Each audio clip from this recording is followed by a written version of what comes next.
अस्सलाम वालेकुम वरहमतुल्लाहि वबरकातुहू। उम्मीद है सब देखने वाले खैरियत वाफियत से होंगे।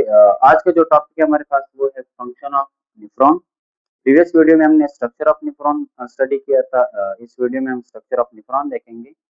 न्यूट्रॉन जो है ये हमारे किडनी के अंदर एक स्पेशल स्ट्रक्चर है, फंक्शनल यूनिट, क्योंकि तमाम हमारे जिस्म के ब्लड के अंदर जितनी भी वेस्ट मटेरियल है उन वेस्ट मटेरियल को ब्लड से फिल्टर करने का काम दरअसल किडनीज का है और किडनीज का अंदर फिर न्यूट्रॉन करता है। तो आते हैं इसके फंक्शन को समझने के लिए थ्रू द दिस डायग्राम जो मैंने यहाँ पे आपके सामने बनाया हुआ है।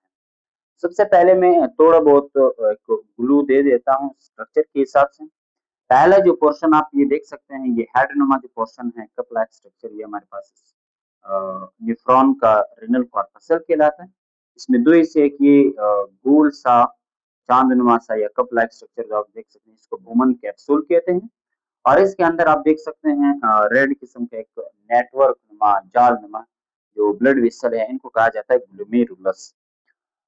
इसके बाद जो है ये बोमन कैप्सूल के बाद यानी रिनल कैप्सूल के बाद ये आपको एक ब्लैक नुमा ट्यूब्यूल नजर आता होगा, ऐसे ऐसे क्वाइल्ड नुमा, फिर ये इस तरीके से यू शेप का और फिर क्वाइल्ड, और लास्ट में वो ब्लू ट्यूब्यूल के अंदर ओपन होता है। ये पूरा ट्यूब्यूल यहाँ से लेके इधर ये ब्लू ट्यूब्यूल तक, इस पूरे ट्यूब को कहा जाता है रिनल ट्यूब्यूल। रिनल ट्यूब्यूल फिर थ्री पोर्शन पे मुश्तमिल होता है। पहला जो यहाँ रिनल कॉर्पसल के बाद और इस यू शेप स्ट्रक्चर तक ये जो पोर्शन है क्वाइल्ड पार्ट, इसको कहा जाता है प्रोक्सिमल कन्वोल्यूटेड ट्यूब्यूल। और फिर ये जो यू शेप का ट्यूब पतला सा ट्यूब नजर आता है, इसको कहा जाता है लूप ऑफ हिनले। और इसके बाद जो नेक्स्ट कन्वोल्यूटेड ट्यूब्यूल है या क्वाइल ट्यूब्यूल है, इसको कहा जाता है डिस्टल कन्वोल्यूटेड ट्यूब्यूल। और ये जो डिस्टल कन्वोल्यूटेड ट्यूब्यूल डीसीटी, ये ओपन होता है एक लार्ज ल्यूमन रखने वाला एक ट्यूब्यूल के अंदर, जिसे कहा जाता है कलेक्टिंग डक्ट। इसे क्या कहा जाता है? इसे कहा जाता है कलेक्टिंग कलेक्टिंग डक्ट कहा जाता है। कलेक्टिंग डक्ट जो है ये एक लार्ज ट्यूब नुमा स्ट्रक्चर होता है, जिसके अंदर बहुत सारे मतलब सेवरल न्यूट्रॉन के कलेक्टिंग ये जो डिस्टल ट्यूब्यूल्स होते हैं वो ओपन होते हैं। और यहाँ जो है यूराइन की अक्यूमुलेशन होती है, कलेक्शन होती है, और फिर वो ट्रांसपोर्ट होता है टू द रिनल पैरेलस। तो आते हैं स्ट्रक्चर की तरफ। न्यूफ्रॉन के अंदर ब्लड सप्लाई करने का जो काम है, यानी ब्लड सप्लाई करने का जो वर्क है जिन ब्लड वेसल का, उनमें सबसे पहला नंबर पे हमारे पास ये जो मैंने बनाया हुआ है, हमारे पास ये क्या है? ये है renal artery. Renal renal artery जो कि किडनी तक ब्लड की सप्लाई करता है। यहाँ से मैं इस तरीके से बनाता हूँ। और रिनल आर्टरी से फिर जो आर्टरी निकलती है, जो स्पेशलाइज जो है वो न्यूफ्रॉन की तरफ ब्लड को सप्लाई करता है, इस आर्टरी को फिर कहा जाता है एपेरेंट आर्टरी। एपेरेंट आर्टरी कहते हैं या आर्टरियल, क्या इसको आप ल्यूबुलर आर्टरियल भी कह सकते हैं। आप देख सकते हैं कि ये जो एपेरेंट आर्टरी है, ये से इस बोमन कैप्सूल के अंदर इंटर होता है, तो ये सिवरल मतलब बहुत सारे स्मॉलर ट्यूब्यूल्स में, वेसल्स में तकसीम हो जाता है, और इन वेसल्स को कहा जाता है कैपिलरीज। और कैपिलरीज यहाँ पे एक नेट नुमा, एक जाल नुमा मतलब ग्रुप बना लेता है। एक आपको एक नेटवर्क सा नजर आता है ग्रुप की शक्ल में। इस नेटवर्क ऑफ कैपिलरीज को यहाँ पे कहा जाता है, ग्रुप ऑफ कैपिलरीज को यहाँ पे कहा जाता है ग्लोमेरुलस। कहा जाता है ग्लोमेरुलस कहा जाता है। सही है। और जब फिर यहाँ से वापस ये कंबाइन होकर बाहर निकलते हैं, तो फिर इसको कहा जाता है इपेरेंट आर्टरी। ये हमारे पास फिर क्या है? इपेरेंट आर्टरी। अब आते हैं किडनी के मतलब न्यूफ्रॉन के फंक्शन की तरफ। न्यूफ्रॉन जो है इसका फंक्शन होता है फिल्ट्रेशन ऑफ ब्लड, यानी ब्लड से नाइट्रोजनस वेस्ट यूरिया को क्या करना? अलग करना। और ये जो न्यूफ्रॉन का फंक्शन है, ये बेसिकली चार बड़े स्टेप्स पर मुश्तमिल होता है। सबसे पहला स्टेप, सबसे पहले स्टेप को कहा जाता है अल्ट्रा फिल्ट्रेशन। यहाँ पे मैं लिख देता हूँ filtration. Filtration, ultra filtration, ultra filtration, ये हमारे पास फर्स्ट स्टेप है नेफ्रॉन के फंक्शन का। इसमें क्या होता है देखो, जब एपेरेंट आर्टरी की मदद से ब्लड की सप्लाई हो जाती है इनटू द ग्लोमेरुलस, ग्लोमेरुलस के अंदर आप देख सकते हैं कि यहाँ पे जो ब्लड वेसल है वो काफी थिन और काफी जो है नेरो ल्यूमन वाले हैं, तो यहाँ पे ब्लड की जो प्रेशर है वो प्रेशर एक्सीड कर जाता है, बढ़ जाता है, और इसी एक्सीडिंग प्रेशर की वजह से जो है इस ब्लड के अंदर जितने भी वेस्ट मटेरियल है, जितने भी एक्स्ट्रा ब्लड मटेरियल्स है, वो तमाम क्या हो जाते हैं, डिफ्यूज आउट हो जाते हैं, फिल्टर हो जाते हैं, क्या हो जाते हैं, फिल्टर हो जाते हैं, पुश हो जाते हैं इनटू द बोमन कैप्सूल। यहाँ पे इस ब्लड के अंदर जितने भी मटेरियल है, अपने मिसाल के तौर पर इसके अंदर जो नाइट्रोजनस वेस्ट है यूरिया, और इसके अंदर जो टॉक्सिन्स है, इसके अंदर जो एक्स्ट्रा आयंस है, इसके अंदर जो साल्ट्स हैं, ये तमाम चीजें यहाँ पे क्या हो जाती हैं, फिल्टर हो जाते हैं इनटू द बोमन कैप्सूल, यानी इस तरीके से। और फिर इन तमाम चीजों को क्या कहा जाता है, इन तमाम चीजों को जो बोमन कैप्सूल के अंदर फिल्टर हो जाते हैं, इनको कहा जाता है फिल्ट्रेट। क्या कहा जाता है, फिल्ट्रेट। अब मैं बताऊं कि फिल्ट्रेट में क्या होता है। फिल्ट्रेट में सबसे पहले नंबर पे हमारे पास नाइट्रोजनस वेस्ट यूरिया होता है, और उसके बाद जो है अमीनो एसिड्स होते हैं, एक्स्ट्रा अमाउंट वाटर होता है, और इसके बाद जो है ग्लूकोज होता है, और इसके अलावा हार्मोन्स होते हैं, इसके अलावा टॉक्सिन्स होते हैं, इसके अलावा जो है आयंस होते हैं बहुत सारे। सिर्फ प्रोटीन और ब्लड सेल जो के साइज में बड़े होते हैं, तो वो यहाँ पे इनके कैपिलरी से बाहर फिल्टर नहीं होते, बाकी जितनी भी मटेरियल है वो सब के सब फिल्ट्रेट बन के बोमन कैप्सूल की तरफ निकल जाते हैं। ये जो मतलब पहला जो स्टेप है, इसको कहा जाता है अल्ट्रा फिल्ट्रेशन, जो कि रेनल कॉर्पसल के अंदर बोमन कैप्सूल और ग्लोमेरुलस के अंदर होता है। इसके बाद जो है ये जितने भी फिल्ट्रेट है, ये सभी फिल्ट्रेट क्या करता है, ये आगे प्रोसीड करता है, आगे ट्रेवल करता है इनटू द पीसीटी, यानी प्रॉक्सिमल कन्वोल्यूटेड ट्यूब्यूल के अंदर। इस तरीके से यहाँ पे एरो दे देता, ये जितने भी फिल्ट्रेट है ये कहाँ पे जाता है, अभी इसके बाद ये फिल्ट्रेट जाता है पीसीटी यानी प्रॉक्सिमल कन्वोल्यूटेड ट्यूब्यूल के अंदर। और यहाँ पे नेफ्रॉन के फंक्शन का जो दूसरा बड़ा स्टेप है वो शुरू होता है, जिसे कहा जाता है रीअब्जॉर्प्शन। ये नेफ्रॉन के फंक्शन का दूसरा स्टेप। पीसीटी यानी प्रॉक्सिमल कन्वोल्यूटेड ट्यूब्यूल के अंदर क्या होता है, इसके अंदर वापस जो बोमन कैप्सूल के अंदर जो चीजें फिल्ट्रेट बन के मतलब फिल्टर हुए थे, वो वापस रीअब्जॉर्ब हो जाते हैं, यानी उससे जो मुफीद मटेरियल है, जो फायदेमंद मटेरियल है, वो यहाँ पे वापस क्या हो जाते हैं, निकल जाते हैं। वापस क्या हो जाते हैं, निकल जाते हैं, यानी रीअब्जॉर्ब हो जाते हैं।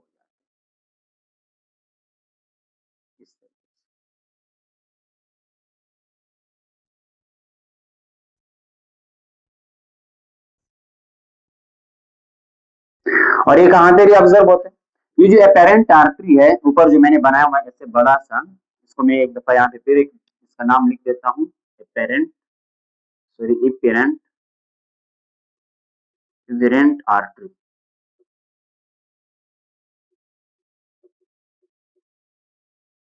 आप देख सकते हैं कि एपेरेंट आर्टरी से जो है स्मॉल ब्लड वेसल यहाँ पे इस ट्यूबुलर पार्ट की तरफ आए हुए हैं, और यहाँ पे एक नेटवर्क सा बना हुआ है।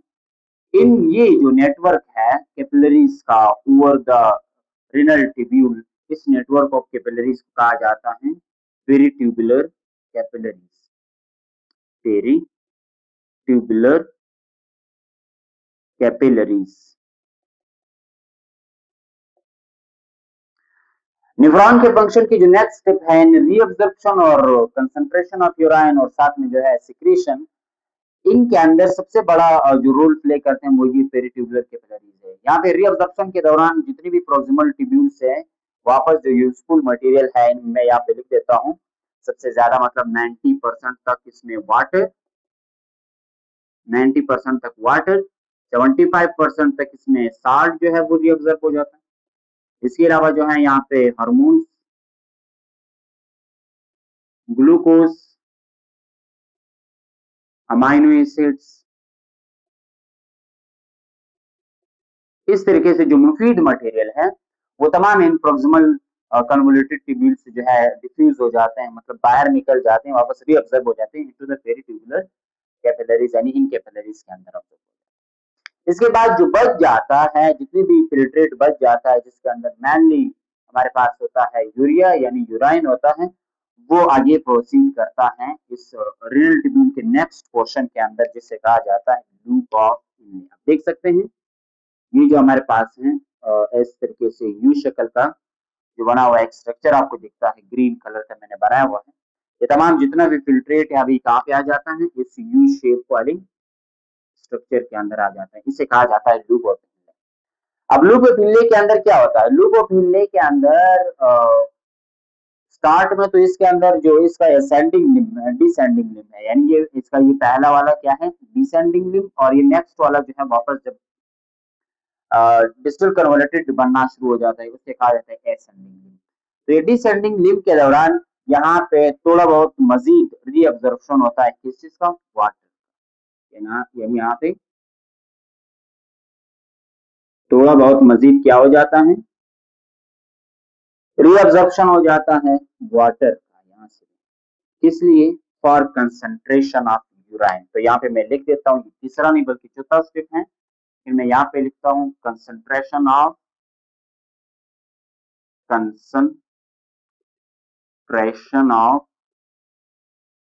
यूराइन। ये हमारे पास फोर्थ स्टेप है, तीसरा हम बाद में देखेंगे। इस fourth step concentration of urine के अंदर दो जो है न्यूट्रॉन के पार्ट वो ज्यादा रोल प्ले करते हैं। हमारे पास ये लूप ऑफ इनले और दूसरा हमारे पास है कलेक्टिव डक्ट।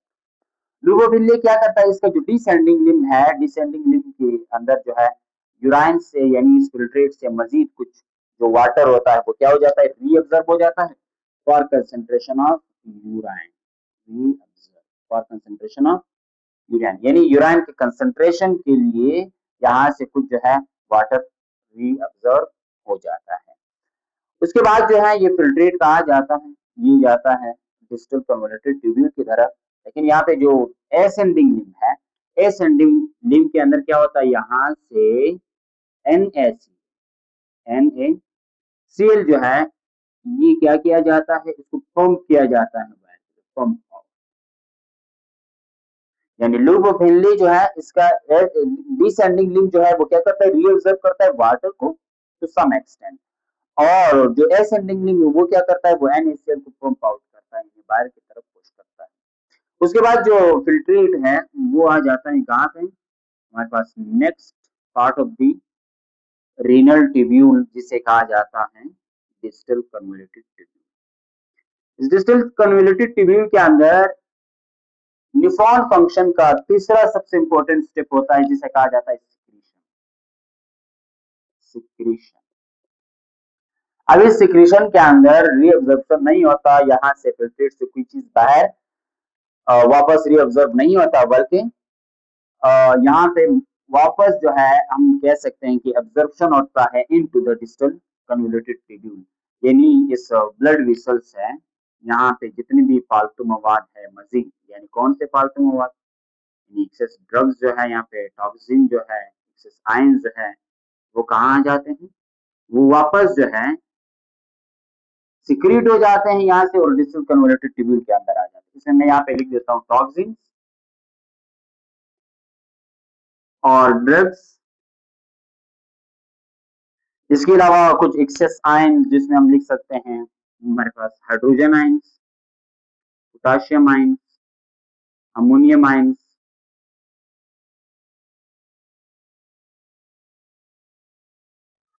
एटसेट्रा।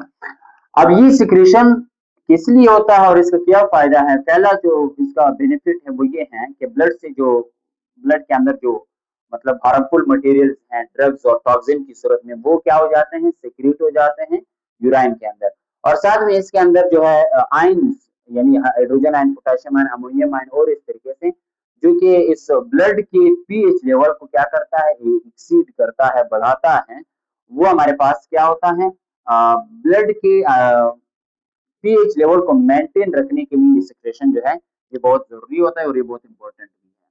तो सिक्रेशन से क्या होता है, सिक्रेशन से जो डीसीटी है यानी डिस्टल कन्वोल्यूटेड ट्यूब्यूल है BCT क्या करता है, मेंटेन करता है, मेंटेन ब्लड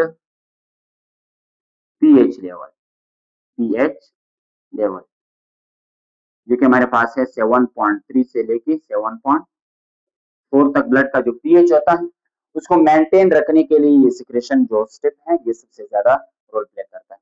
इसके बाद जो है ये जितने भी अभी फिल्ट्रेट बन गए यानी वहां से फिल्ट्रेट और यहाँ से जितने भी सिक्रेटेड मटेरियल इसके अंदर आ गए ये बिल आखिर क्या हो जाते हैं, इंटर हो जाते हैं इस ट्यूब्यूल के अंदर, इस नेफ्रॉन से भी और बाकी भी बहुत सारे सेवरल नेफ्रॉन्स हैं, ये इंटर हो जाता है इनटू द कलेक्टिंग डक्ट और कलेक्टिंग डक्ट से फिर बाद में ये कहाँ पे जाता है, सीधा जो है ये जाता है रीनल पैलेस के अंदर। लेकिन यहाँ पे ये कलेक्टिंग डक्ट के अंदर भी थोड़ा बहुत तक मैंने कहा कंसंट्रेशन ऑफ यूराइन होता है इन दोनों स्ट्रक्चर के अंदर, तो यहाँ पे भी कुछ हद तक जो वाटर होता है वो क्या हो जाता है, रीअब्जर्व हो जाता है for more concentration of H2O, क्या हो जाता है, reabsorb for more concentration of urine. और बिल आखिर यहाँ इस स्टेप के बाद जो यूराइन होता है वो क्या हो जाता है, रीनल पेल्विस के अंदर इसको इंटर किया जाता है, वहां से फिर जो है ये यूराइन रीनल पेल्विस के बाद यूरेटर के थ्रू यूरिनरी ब्लैडर और फिर वहां से यूरेटर के थ्रू जिस्म से बाहर। अब जो साफ ब्लड है ना, इस पूरी प्रोसेस के अंदर जितनी भी ब्लड की क्लीनिंग हुई है या जितनी भी ब्लड से जो है वेस्ट मटेरियल ड्रग्स वगैरह चीजों को साफ करके ब्लड की सफाई हुई, वो जो साफ ब्लड है वो कहाँ पे जाता है, वो साफ ब्लड जो है इस वेन्यूल के अंदर आता है, इसको आप लोब्यूलर वेन्यूल भी कहते हैं, सिर्फ वेन्यूल भी कह सकते हैं, तो मैं यहाँ पे लिख देता हूँ लोब्यूलर वेन्यूल। इस वेन्यूल के अंदर आ जाता है और ये लोब्यूलर वेन्यूल अल्टीमेटली मतलब बिल आखिर कहाँ पे, रीनल वेन के अंदर, रीनल वेन,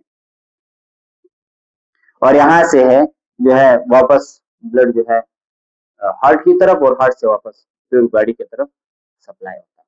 तो ये था हमारे पास जो न्यूफ्रॉन का फंक्शन, मैंने आपको डिटेल से इसका डायग्राम के थ्रू आपको समझाने की कोशिश की, उम्मीद है आपको समझ आया। अब चलते हैं जो है टेक्स्ट के ऊपर, फंक्शन ऑफ न्यूफ्रॉन का जो टेक्स्ट लिखा हुआ है सामने। सबसे पहले न्यूफ्रॉन क्या है, the basic structural and functional unit of kidney is called न्यूफ्रॉन।